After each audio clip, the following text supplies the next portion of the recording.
Okay, so get this. What if I told you that a 2,000-year-old letter written from a Roman prison contains a surprisingly modern prescription for one of our biggest struggles, anxiety?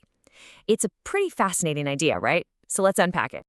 To really get what this ancient text is offering, we first have to kind of reframe the problem. The author asks us to think about it like this. What if anxiety isn't just a fleeting emotion we feel, but a deeper state of mind, a kind of internal division? This one question is the key that unlocks the whole thing. So before we jump to the solution, we've got to understand the problem the way the author defines it. This isn't just about everyday stress. It's a very specific diagnosis of what anxiety actually does to our inner world. The original Greek word for be anxious gives us our first major clue. It's myrminao, and it comes from a root that literally means to divide. So right away, the text isn't just talking about worry. It's painting a picture of a mind being pulled apart, just fragmented by all these competing fears. It's a state of internal division. And look, this wasn't some abstract philosophy. This letter was written to real people in a real place called Philippi, which was a Roman military colony. I mean, just think about it. This was a city soaked in pressure. You had external threats, civic demands to worship the emperor, and all kinds of economic instability. So the point is, this advice was for people facing very real daily stressors, a lot like we do. Okay, so if the problem is a divided mind, what's the solution? Well, the text lays out this really specific three-part prescription, a process for taking all that divided energy and actually redirecting it. And this is absolutely critical. The author doesn't say, hey, stop feeling anxious or just pretend you're not worried. That's not the point at all. Instead, the command is to take all that concern, all that anxious energy, and actively redirect it. It's about doing something with a feeling, not just trying to wish it away. So the prescription has three distinct parts, and they all work together. First, there's prosute. That's general worshipful prayer, just kind of reorienting your mind toward God. Second, you have diesis. This is where you get specific, presenting your urgent needs and being honest about what you're facing. And third, there's Eucharistia, or Thanksgiving. And trust me, this is not an afterthought. It's a crucial part of the whole process.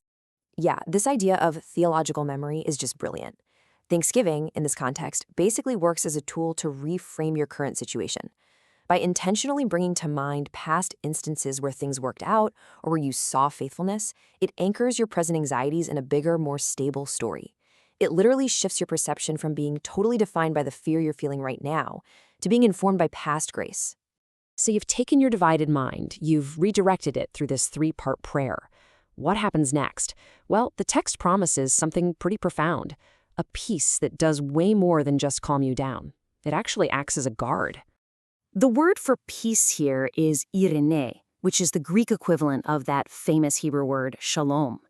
And shalom doesn't just mean, the absence of conflict. It means wholeness, completeness, harmony, a state of divine order and well-being. It's the presence of something good, not just the absence of something bad. Now, this is where it gets really powerful. The text says this peace will keep or guard you, and the Greek word for that is phureo. And get this, it's a military term. It means to guard with a garrison, to post a sentinel, to protect a city. For the original audience in a military town like Philippi, this metaphor would have been instantly recognizable and incredibly powerful. And this just illustrates the whole concept so perfectly. Imagine an ancient city surrounded by threats. The people inside aren't necessarily clueless about the danger, right? But they can rest because they know armed soldiers are standing watch at every single gate protecting them. Well, the text argues that God's peace does exactly that for your inner world. It stands guard over your heart and your mind. And what's more, this guarding peace is described as something that surpasses all understanding. What that means is it's transrational. It's not a peace that shows up because you've logically solved your problems or because your circumstances have changed for the better. It's a peace that can exist even when things make absolutely no sense, operating completely independently of your external situation. So how does this actually work? What's the mechanism that allows this kind of guarding peace to take hold? The text is really clear that this isn't something you just generate on your own. It has a very specific source.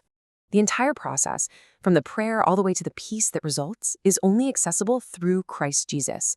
The theology here is that this isn't just some generic feeling of calm. It's a specific kind of peace that flows from a restored relationship with God, mediated by Christ. It's an experiential tranquility that's the direct result of a much deeper foundational reconciliation. So let's just look at the before and after picture this creates. On one side, you've got life outside this process. A fragmented mind, a perception totally shaped by fear, and the heavy weight of carrying your own burdens. But on the other side, you see the shift. To a guarded mind, a perception shaped by gratitude, and the release of those burdens to a divine caretaker. It's a total transformation. All right, let's pull all of these threads together into one final, powerful idea. The entire mechanism described in this passage can basically be understood as a kind of transaction, a great exchange. At its core, this is the deal being offered. Our part is to bring our anxieties and our specific requests and lay them out through that three-part prayer. In return, God's part is to deploy this guarding peace over our inner world. We literally trade our fragmented cares for a garrisoned heart and mind. So let's recap those 4 key movements one more time. Anxiety comes in and divides. Prayer steps in and recenters. Gratitude then clarifies your vision. And finally, peace establishes and guards that new internal order.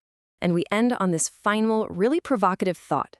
If this ancient text is to be believed, its ultimate claim is that the most secure, most integrated, and safest place for the human mind isn't in trying to control our circumstances or just suppressing our emotions, but in being willingly placed within the keeping power of God.